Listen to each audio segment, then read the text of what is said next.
If you're thinking of becoming a full-time professional photographer this year, then this is the video for you.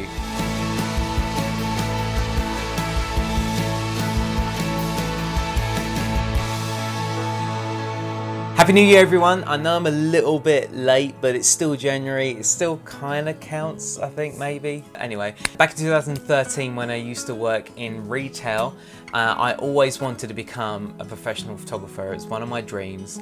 And when I was made redundant from that job, I decided to hit the floor running and you know what, I'm gonna give this a go. I've always wanted to try it. And that was actually 5 years ago this month that I became a full-time professional photographer.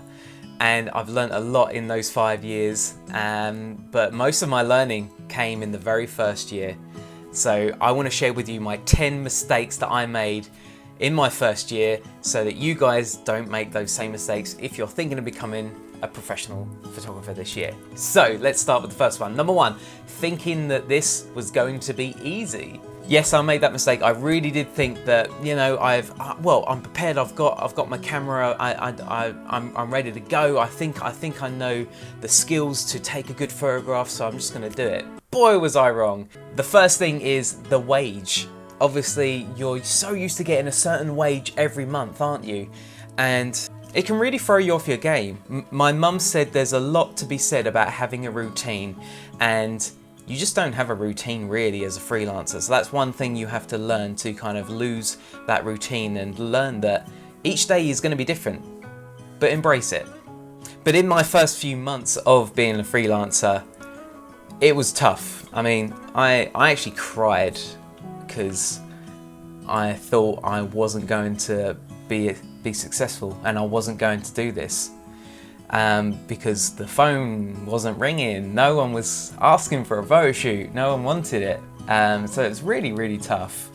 But one of the things that I did to overcome that, to kind of get myself out there, is to start in your local community and start expanding outwards. So first few things I did was I used mood.com to get some business cards and some flyers printed. I put a suit on and I walked up and down Rochester and Chatham High Street, going into all of the independent shops. That's a good tip for you. Go into independent shops and tell them who you are, and say you're a photographer in the local area. If you need me for anything, then just let me know. So I was walking into cafes and bars and floristries, all sorts, anything you can imagine on a high street. I was going in, I was giving them a business card, following it up with a phone call, and I started to strum up business that way in my local community. Start to become known in your area as the new photographer. So that would be mistake number one, thinking that it was going to be easy. Mistake number two, taxes. No one likes taxes. I did my own taxes in my first year. Oh my God, it took me so long. It took me so long to fill out that tax return form, because every question was like, I wish that they had actually taught this stuff in school. I mean, that would have been more useful than algebra. With your taxes, you obviously need to keep hold of your books, and if you're doing your own books, then keep all of your receipts. If the worst happens and you get investigated, then you've got it all as backup, so keep hold of your receipts. And the tip that I do is I have one envelope to represent each month of the year, January to December, and so we're in January now, so when I buy something, it goes straight into the January envelope, and at the end of the month, then I just type up in an Excel spreadsheet all of my purchases for January. And I didn't do that really much in my first year, so I had to go back and do it all at the end of the tax year, which was a nightmare. So if you keep doing those little tips, so doing it every month towards the end of your financial year, then it's less work for you to do when you get to filling out your tax return form. So mistake number three is undercharging myself. When I first started, it took me so long to increase my prices and have the confidence to. I think creatives are the worst for putting a value on your own work. I think we find it so hard to, because we just want to create and be artistic. And I don't think creators really like the admin and the numbers side of things, and we get scared to give clients a big figure, but you need to at least charge to get you to live, you know. So if you've got X number of outgoings, you need to be earning at least that. So you need to be working towards earning at least that number by the end of that month, each month. So otherwise you're gonna burn out, you're gonna give up, because you're not gonna be earning enough money. So if you want to know how much to start charging yourself at first, look at your mobile, how much your mobile is each month. Look at how much your car is and your rent, and whatever that figure is, that's the minimum you need to be earning each month. You have to be. So if you're doing 10 photo shoots, then it needs to add up to at least that figure. Chuck on a little bit more so that you've obviously got profit and some money to go out and see friends and stuff. But that's a good starting point. But it did take me a while to increase my prices. It took literally my friend to say, no, you are worth more than that. I reckon you can earn more than that, so start charging more. I did. I increased. I think I doubled my price. Almost pulling my hair out, thinking the phone isn't gonna ring, but it did. It did start ringing, and I was earning double the figure I was. So that's mistake number 3, was undercharging myself. The mistake number 4 was not asking enough questions to my clients. This is more in my business, it's more so for my wedding photography. So if you're a wedding photographer, this is going to be more suited to you. Make sure you ask every question under the sun, every little detail about their day, so that you are better prepared and you're not caught out on the day. And this is more so important with a question. So for example, I got caught out once when I was doing the formal shots outside the church, and I said, right, can I have all the mums and dads in over please? And what I didn't realise was the bride's dad had died, and she was really close and got really upset when I said it. And I felt really bad because I didn't ask the question. I didn't ask if there were any bereavements in the families or any complications that I need to be aware of, because I was just shouting it. And it wasn't once, I was shouting it like a few times, not realising until the best man had to tell me, and the bride looked really upset. But she wasn't like upset kind of at me because it wasn't my fault, she didn't tell me, but as the photographer, I should have been the one to ask the question. And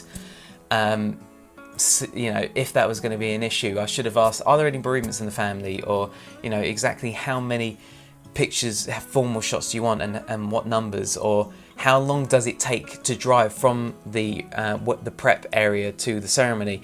And ask all of these questions so that you are better prepared on the day. So that was a mistake that I made that I will never make again, is not asking enough questions to my clients. Ask as many as you want. Mistake number 5, we've all done this, and that's comparing yourself to other photographers. So in my first year, I was constantly on Instagram, and I was on Twitter and Facebook and looking at other photographers who may have recently gone freelance as well. So we were in similar boats, and constantly comparing myself, thinking, why are they getting better opportunities? Why are they seem to be more successful than I am when we both went freelance at the same time? There's no shame, we have all done it in the past. It's about staying focused on your own business, because that other person may have other advantages, or it's in different situations, or it was the right place, right time for them. We compare our behind the scenes to everyone's highlights reel. Stay focused and focus on what you are doing and your own goals, and you will achieve them. So mistake number 6 was thinking that a better camera or a better lens will make me a better photographer. No, no, no, no, no. So not true. It really isn't. The gear is not important. One of my friends used to tell me in my first year, he would say, so let's just say I've got a camera and a lens, but I didn't have a flash gun. And I would say, oh, I really want this new lens, or I really want this new camera. And he would say, buy what you don't have and improve on what you have later. You can take a £5,000 body with a £2,000 lens on it, but if you're shooting in the dark, you ain't gonna get a good shot without good light. You need lights, or you need a flash gun, which is something that I didn't even have at first in my first year. So, so buy what you don't have and improve on what you do have later. Get the essential gear in place, because you're gonna look very silly if you're turning up to, say, a wedding again, and you're in a dark room and you don't have a flash gun. You will need a flash gun. Building your gear is a slow process. We haven't got a cheap hobby, have we now? So it does take time, but you will get there. Slowly but surely you will build your gear, but to be honest, it's not the most important thing. For me, communication, light, and education are the three most important things in photography. If you're gonna spend your money on something, spend it on education. Mistake number 7, not backing up your content. Now, it's pretty self-explanatory, but you'd be surprised that you might still get yourself caught out in the first year if you're not fully prepared. And I definitely paid the price, literally, in my first year when my 3 terabyte hard drive fell, and it fell really badly. It's cost me £1,500 to recover everything on that hard drive because it was really badly damaged and it was a lot of data.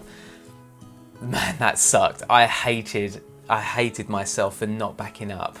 So now I've got several hard drives, and one thing that I've invested in recently is an online cloud storage called Backblaze, which costs me about £5 a month, and that gives me unlimited storage, and it automatically detects when a new file has been added to the hard drive and automatically backs it up to the cloud, which is super convenient. I don't even have to worry about it. So that was mistake number 7, not backing up.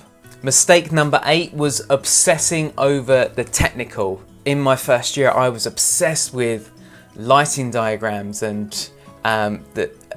certain flashes and the modifiers. I went obsessed with modifiers, looking at every single modifier known to man probably, and wondering, do I need that? Do I need that? How does he do that? How does this happen? How's this happening? Yeah, but what? How does this? How does he edit this? I was concentrating on how something was shot instead of why something was shot.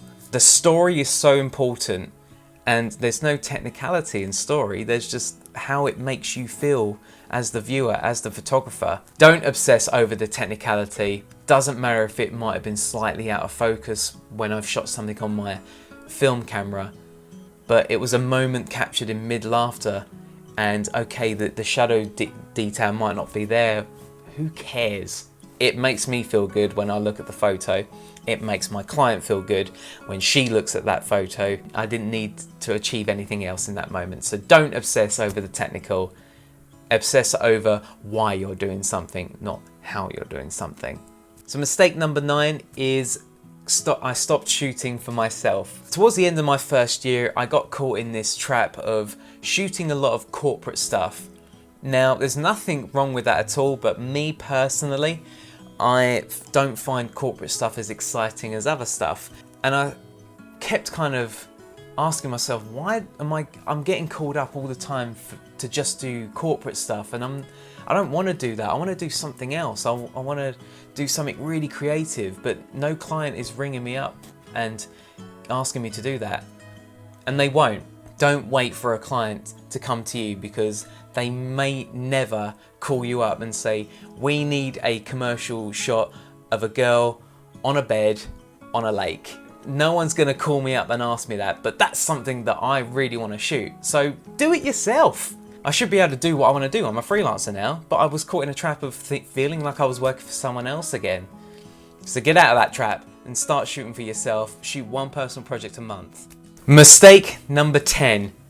This is the most important one of them all, and that is get it in writing. This is especially important again if you're a wedding photographer. The biggest mistake by not having a contract for me, it wasn't a wedding, it was when I was asked to go on tour with a band, and I was so excited to go on tour with this band because I really liked the band at the time, and they asked, would you like to go on tour? And I was so excited, and I said yes, yes, yes, yes. And they said, here's a contract, just sign it, send it back, and we're good to go.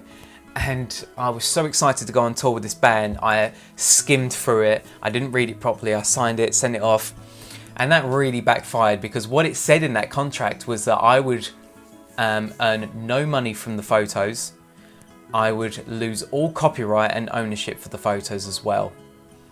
And they used my photos the following year on their next tour to sell posters, t-shirts, badges, you name it. They made a profit out of my work and I made nothing back. So I suffered financially because I didn't have a contract in place to give them. It's so important because it outlines your terms and conditions. If anything went wrong, it makes you look more professional for a start. I know they're scary, so seek help from a friend to help construct one. There's loads of great templates online. Just make sure it's a UK one if you are in the UK, and that you get someone who is maybe a lot more familiar than you are with contracts to read over it and make sure it applies to you. So that's my last tip, and my mistake that I made is make sure you get everything in writing. Thanks ever so much for watching this video, guys. If you liked it, then please make sure you hit that like or share button or subscribe up there. And as always, I will see you in the next one. Thanks guys, cheers, bye-bye.